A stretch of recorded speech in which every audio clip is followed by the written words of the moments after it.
Hello বন্ধুরা, good morning সবাইকে। আমি এখন চিলি মাশরুম বানাবো।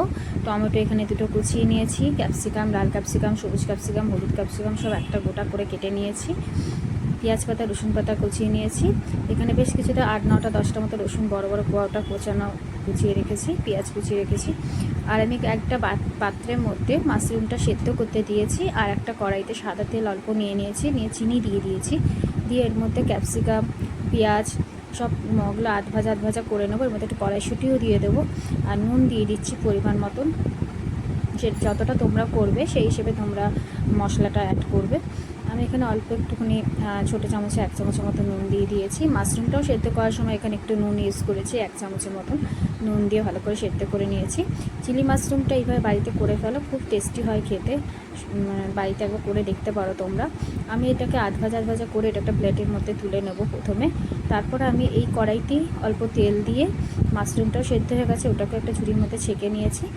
এই কড়াইয়ের মধ্যেই আমি রসুন 8-9টা যে রসুন কুচিয়ে রেখেছিলাম সেই রসুন কোচানোটা দিয়ে দিচ্ছি, আর 1-2 পেঁয়াজ কোচানো, আর 1-3টে টমেটো কোচানো দিয়েছি, আর 5-6টা কাঁচা লঙ্কা চিড়ে দিয়ে দিয়েছি।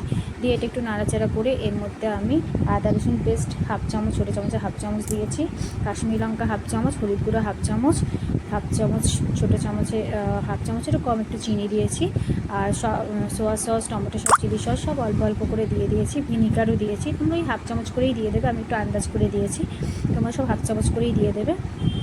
দিয়ে ভালো করে মশলাটাকে একটু কষিয়ে নেবে। তারপর এর মধ্যে মাশরুমটাকে দিয়ে দেবে, সেদ্ধ করা মাশরুমটাকে দিয়ে দেবে।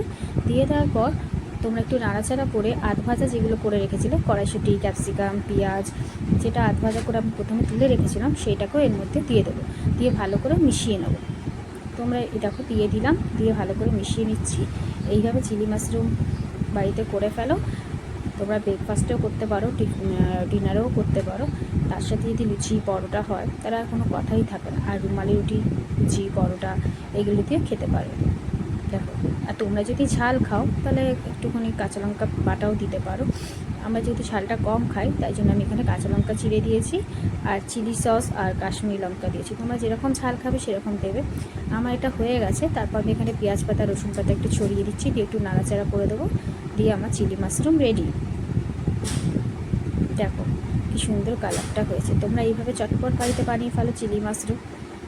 আমি চিলি মাশরুমটা রুটির সাথে, লুচির সাথে, পরোটার সাথে সবার সাথেই ভালো লাগে। তোমাদের কেমন লাগলো অবশ্যই ভিডিওটা লাইক, সাবস্ক্রাইব, কমেন্ট করে জানিয়ে দিও। Tata, bye bye.